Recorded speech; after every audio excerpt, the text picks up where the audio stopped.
No te quedes fuera. Conversaciones de cultura, sociedad y personas con Pablo Reyes. Cada lunes y miércoles a las 9 de la mañana en Frecuencia Memética. Somos divoxradio.com.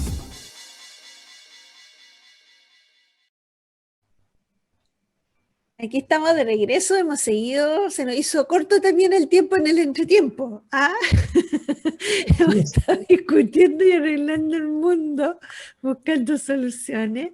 Oye, pero te invito a que conversemos en esta segunda parte sobre la situación del Valle Central de Chile y esto que es tan increíble, que las reservas más importantes de cobre están en esa zona y cómo va a tener que competir la minería para explotar esos terrenos. Sin duda, y cuando uno hace un catastro, una revisión de la ubicación geográfica de los grandes proyectos que vienen a futuro, tú te empiezas a dar cuenta de que en su mayoría están ubicados desde los Vilos hacia el sur. Y eso es un desafío por sí solo, donde ya la industria ha tomado consideración y conciencia de eso y ha hecho necesario el que se aumente el nivel de diálogo con las comunidades cercanas, con su entorno, porque hoy día la operación va a empezar a tener, de partida va a empezar a tener mucho más visibilidad. Antiguamente, hasta hace unos pocos años atrás, uno hablaba de la minería y de los tranques de relaves, y para el 90% de los chilenos era algo lejano, que no se entendía, que no se sabía qué dimensiones tenía, qué significaba.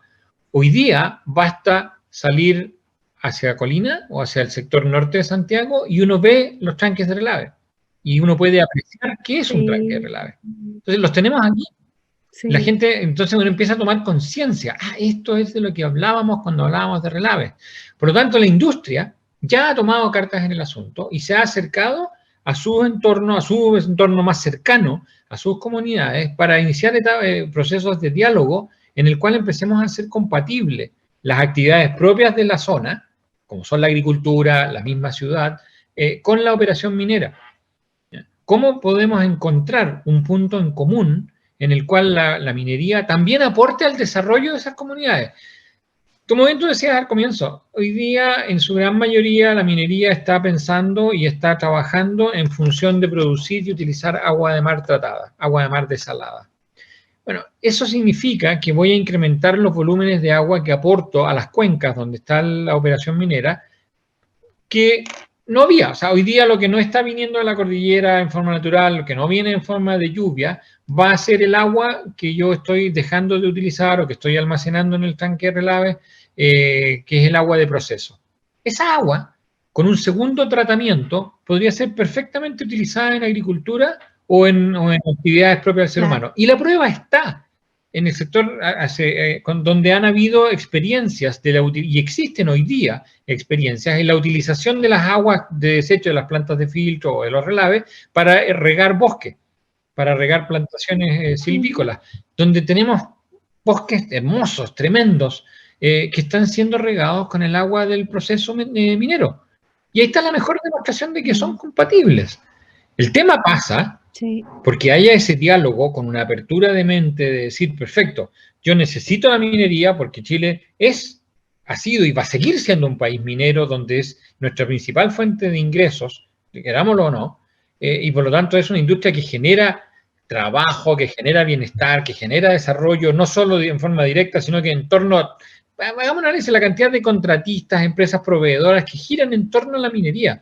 Si eso no existe, ¿qué hacen? Somos una economía muy pequeña para poder hacer algo más o poder revertir esa industria y dirigirla hacia otro sector. Por lo tanto, tenemos necesariamente que llegar a un acuerdo. Tenemos que llegar a una forma en la cual se puedan convivir todas las actividades humanas, sobre todo aquí en la zona central, principalmente agrícolas, y la minería que se desarrolle en la montaña o cercanas al valle. Y la industria está trabajando en eso. Cuando uno mira los operadores que existen en las distintas regiones dentro de la zona central, todos de una u otra forma están trabajando en poder en compatibilizar sus operaciones con los impactos o minimizar los impactos o compatibilizarlos con las actividades propias de su entorno. Mario, Sí. pareciera ser que todo esto igual requiere de tiempo, porque hablamos de conversaciones, hablamos de diálogo, y es algo que como que no tenemos mucho tiempo. No, ¿Qué mecanismos ves tú como para, no sé si tratar de aportar a que estos mundos se vayan encontrando, o cómo trabajar, porque de repente armar estas conversaciones más tripartito, donde esté presente de alguna forma también el Estado o los gobiernos regionales o quienes estén cerca de estos sectores, y también entre las comunidades y las empresas. O sea, ¿cómo se va haciendo esta conversación más fluida y con visión de largo plazo, que es algo que también ha faltado en aquí las empresas y ha faltado tenemos también que en pensar, de políticas públicas? aquí tenemos que pensar en que hay muchos actores, más allá de los tres que tú bien mencionas, que participan en este proceso. Yo creo, y es una opinión personal, la autoridad debiese dar el marco regulatorio dentro del cual esto se mueva. Fijar las reglas del juego, pero normalmente la intervención de la autoridad al final hace los procesos más lentos y más burocráticos muchas veces, y teniendo la industria la claridad y las reglas del juego claras, tiene la capacidad y los medios para poder interactuar con las comunidades o con el entorno y poder llegar a acuerdos que permitan viabilizar todas las actividades que se quieran desarrollar en ese mismo sector. Y hay un cuarto, yo me atrevería a decir, hay un cuarto actor que aquí no lo hemos considerado y que tiene mucho que aportar para poder acelerar estos procesos, y que son las universidades y los centros de investigación. Aquí necesitamos tecnología, necesitamos procesos, necesitamos cambiar y mejorar los procesos que actualmente se desarrollan. Y lamentablemente muchas universidades, muchos centros de investigación han tomado esto desde un punto de vista muy académico, donde desarrollamos ciencia básica, donde desarrollamos investigación básica, y necesitamos ir a un modelo de investigación aplicada. Hay tremenda cantidad de conocimientos y capacidad profesional en las universidades que la industria debiese aprovechar a través de los incentivos adecuados para poder trabajar en conjunto en desarrollar estas tecnologías que hacen falta. Como bien decíamos delante, ¿cómo yo puedo desarrollar un proceso donde elimino los tanques de relave y los transformo de alguna u otra manera para poder manejar esos desechos sin generar estos grandes depósitos de material? Nosotros como empresa hoy día estamos trabajando con la industria, con varias empresas mineras, en desarrollar procesos de ese tipo, en el poder eliminar o minimizar tranques del tamaño de los tranques de relave, en poder maximizar la recuperación de agua a partir de esos tranques. Pero somos un actor dentro de muchos.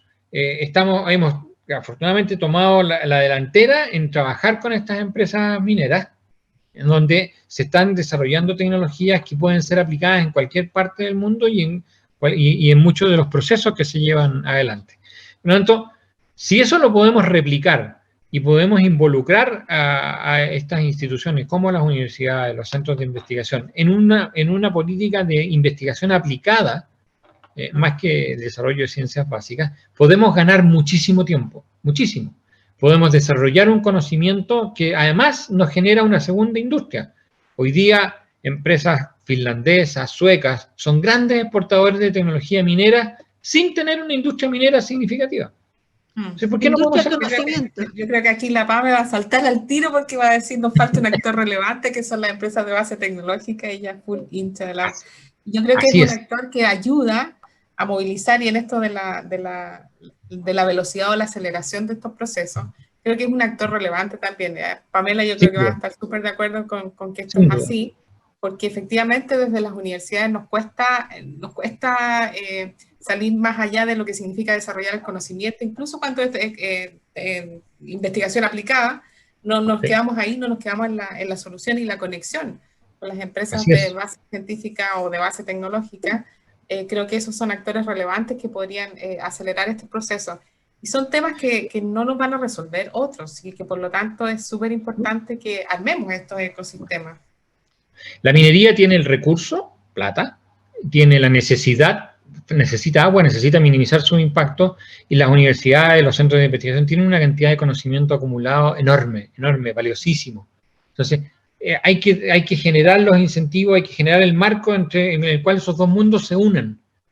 Sí, pero se unan para tener soluciones ahora, ya, con plazos razonables, no desarrollar procesos de investigación que llevan años para recién establecer bases sobre las cuales podemos empezar a hacer investigación aplicada.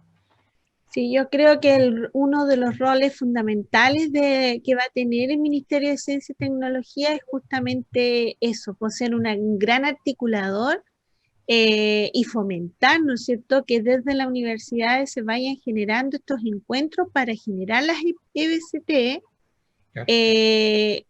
Buscar el cofinanciamiento, porque Chile al Estado también le conviene tener una industria del conocimiento, ¿no es cierto?, Claro. basado en que sea capaz de hacer tecnología, porque tiene un retorno social y económico muy grande. No nos olvidemos el caso de Australia, que las empresas de base tecnológica generan más income que la misma minería. Es impresionante. Fíjate, en la época de los años 70, la contribución de la industria minera en el PIB finlandés era un poco menos del 0.5%.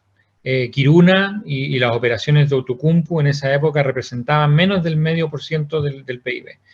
Cuando se transformó Outokumpu en una industria tecnológica, donde al final la operación minera pasó a ser su laboratorio y empezaron a exportar tecnología, hoy día el aporte de la minería al PIB finlandés es 6 veces más que lo que aportaba la minería como industria propiamente tal, exportando tecnología. Por lo tanto, nosotros tenemos miles de veces más ventaja que ellos en términos de poder desarrollar tecnología y conocimiento. Hay experiencias en el pasado cuando Codelco vendió los convertidores Teniente a una planta, a una fundición en Tailandia. Eso fue la mejor demostración de que nuestros ingenieros, no existe la capacidad a nivel país de poder exportar esa tecnología. Hoy día tenemos una oportunidad de oro de poder nosotros desarrollar una industria asociada a la minería para poder mejorar o desarrollar nuevos procesos. Estamos trabajando y el foco está en el agua, en la energía, en el manejo de los desechos. Esas son las tres grandes áreas. Claro. Por lo menos. ¿Qué pasa con la pequeña y la mediana minería? Todo el mundo habla y mira a los grandes operadores mineros como los culpables de muchas de estas cosas. ¿Y qué pasa con los medianos y los pequeños que mueven en términos de toneladas y en términos de empleo casi tanto como la gran minería en su conjunto? Sí, pero con tecnologías de hace 30 o 40 años atrás. Sí. Mucha menos tecnología. ¿Quién se ha acordado de ellos? Entonces, ahí estamos al debe. ENAMI debiese transformarse en un promotor de transferencia tecnológica hacia la pequeña y mediana minería para poder mejorar ese sector, para poder darle más apoyo, hacerlo más competitivo y elevar su nivel. Sí, eso creo que va a pasar con el ministerio, con estos nuevos programas y la búsqueda también, las alianzas entre el sector minero y el Ministerio de Ciencia para financiar en programas concretos el desarrollo de tecnologías, de productos también súper especializados, que puede catapultar empresas chilenas desarrolladoras hacia Australia, hacia Sudáfrica, hacia Canadá. Sería realmente, es como el camino, yo creo que es un camino demasiado evidente porque lo han hecho los países que han seguido ese camino, han sido súper exitosos. ¿Sí? Y hablando de industria sustentable, ¿qué más sustentable que la industria tecnológica? Sí. Entonces, nos falta ponernos de acuerdo y nos faltan los recursos, porque con 0,35% del PIB en I+D, ¿cómo podemos hacer? Nada. Yo diría que falta voluntad. Yo conversando con muchos clientes y conversando con muchos de ellos, la voluntad y el deseo existe. Pero del otro lado, muchas veces hay oídos sordos o hay posiciones tan cerradas que no están abiertos a aceptar de que podamos buscar una forma en la cual convivir armónicamente, minimizando los impactos. Oye, por más que uno ponga números en la mesa y tú dices, oye, el 80% del agua en Chile se usa en la agricultura, no en la minería, eso pasa volando, nadie lo escucha. ¿Sabes dónde hay un buen ejemplo de esto? Que costó mucho, pero llegó y lo mandó al mercado en el vino orgánico. Sí. Cuando se tuvo que pasar a vino orgánico para mejorar los precios, lo que ocurrió fue que se tuvo que integrar el cultivo de las uvas a ser amigable con la naturaleza, dejar de usar insecticidas, entonces traían animalitos para que comieran los insectos, integraron la naturaleza. y lograron obtener, los 2 primeros años escuchaba yo que había sido súper duro porque es la inversión y que los sistemas funcionen, pero luego el vino orgánico chileno obtuvo un mejor precio que cualquier otro vino, siguió posicionando la industria y ha sido un éxito. Entonces, ahí yo creo que hay Y muy todos buen ganaron. ejemplo. Vendes tu producto a un mejor precio, tienes una operación sustentable, el entorno se vio beneficiado y todos ganaron. Pero alguien tuvo que tomar la decisión de decir, lo hacemos, nos arriesgamos. Fue el En el mercado. caso minero, Mm, la voluntad está, toma un poco más de tiempo porque los volúmenes y los montos de inversión son Mira, cientos de veces más y altos si y nos obviamente vamos, requiere mucho más pensarlo, pero se puede. pero Y se está mira, haciendo. también tenemos el otro ejemplo, el ejemplo que no hizo nada, porque el vino lo hizo, pero quien no hizo nada y se quedó y siguió con un sistema que era poco sustentable, hasta que finalmente, ¿qué ocurrió? Le bajaron el precio dramáticamente, es la industria del salmón. Acuérdate que Costco en Estados Unidos prohibió la entrada, dejó de consumir el salmón chileno, y eso le pegó muy duro a la exportación. Entonces, tuvo que ocurrir algo del mercado para que se regulara nuevamente el cómo hace, ¿no es cierto?, el cultivo, cómo se integra en forma más natural a la naturaleza, ¿no es cierto? Ahí tenemos 2 ejemplos. Bueno, Y es un yo poco creo lo que que la decían minería, antes, de que hay que acelerar el paso, hay que apurar el paso. sí, hay que apurar el paso, no porque, por un lado el mercado, yo creo que el mercado sí va en ese camino, muy lento, pero va a ir, porque la minería es un poco diferente, pero no tenemos que esperar que ocurran los desastres, teniendo 2 ejemplos de industria en Claro. Chile, con sí, con no, ¿no es cierto?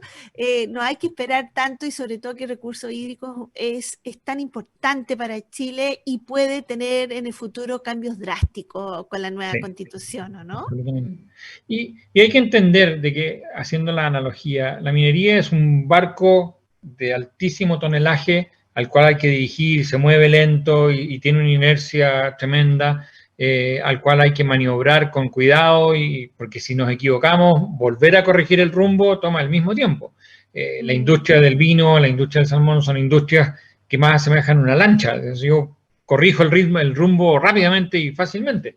Por lo tanto, eso también hay que tenerlo en consideración, pero no quita de que precisamente por los impactos que tiene, hay que avanzar en la dirección de poder generar estas aproximaciones y esta compatibilización entre las actividades humanas propias de la zona con la actividad minera que tanto también necesitamos como país.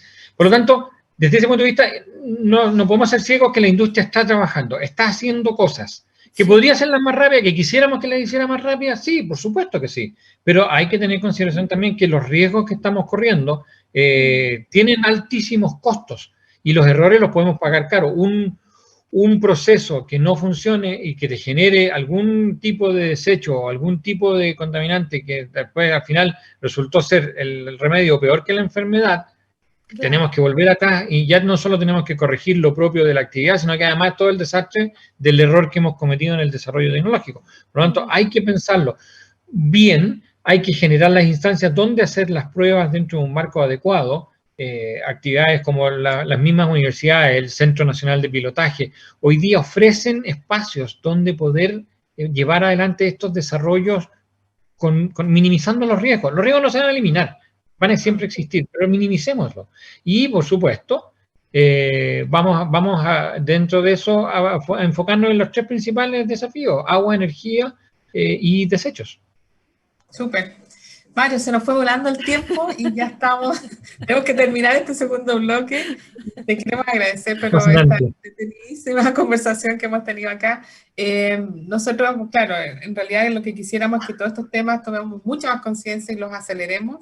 Y claramente tenemos un desafío como país enorme y ojalá los actores ya empecemos a ver esto con mayor convicción de que este es el camino que tenemos que seguir. Así que, Mario, te agradecemos. Estamos trabajando por eso. Gracias a ustedes, tremendamente agradecido en nombre mío, de Golder, de WSP, por la oportunidad de estar acá, compartir estas ideas y, por supuesto, feliz de poder continuar este diálogo cuando gusten. Muchas gracias, Mario. Y nosotros Gracias, vamos a nuestra última pausa musical. No te quedes fuera. Conoce nuevas soluciones y tecnologías para PYME con Simón Oliveros, cada lunes y miércoles a las 14 horas en Conexión PYME. Somos Divoxradio.com.